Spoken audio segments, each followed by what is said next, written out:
I've never seen anything like this. This is really silly. There's no war on Christians.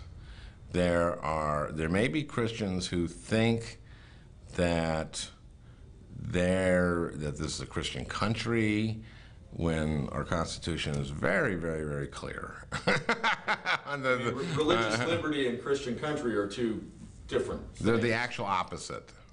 Thanks. The whole point is that there is no established religion. The government can't establish a religion. And they think that they're not allowed to practice their faith by not doing prayers in school. Well, you can pray silently to yourself in school, and kids do, I'm sure, all the time before exams and stuff like that.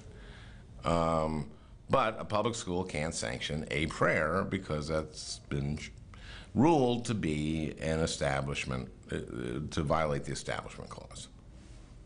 And, you know, I'd be perfectly happy to have a school prayer in the country if it were the Shema. You know, Shema Yisrael, Adonai Eloheinu, Adonai Echad. Hear, O Israel, Lord our God, Lord is one. Fine. You want prayer in school? That'll be it. But, you know, you don't do that. Now, I went to a school that was chartered at the turn of the 20th century as a school for Protestant boys. This is where I went to high school, in Minnesota, here in Minneapolis. And they started letting Jews in the 50s. To keep the SAT scores up, frankly. So that's how I got in. And they had chapel in the morning, and you had to wear a jacket and tie to chapel. And I actually liked chapel tremendously, because beyond and part of it was singing hymns, these Protestant hymns. But another part of it was like everybody getting together in the same place in the morning, announcements, every junior and every senior had to speak one time during the year. It was a great thing. It was a great way to wake up. You know, you get there, you kind of, I liked it a lot. Tom Davis and I started performing in chapel. We would do announcements for other groups. I loved chapel. But when the Protestant hymns came, I wouldn't sing them because I'm Jewish.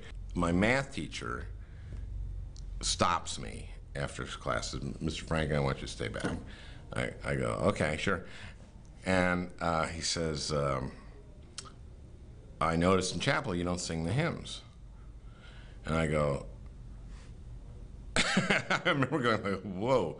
Because I immediately know what this is, and I go like, "Yeah, I don't see. I'm Jewish, and since they're sacred, I don't think I should undermine that in any way by singing something I don't believe in. I think that would undermine how sacred they are." And he went, "You want to get into a good college, don't you?" I said,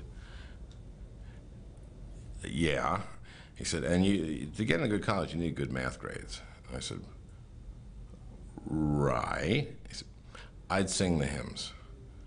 So the next day, I was just like going, "Onward, Christian soldiers, marching," you know.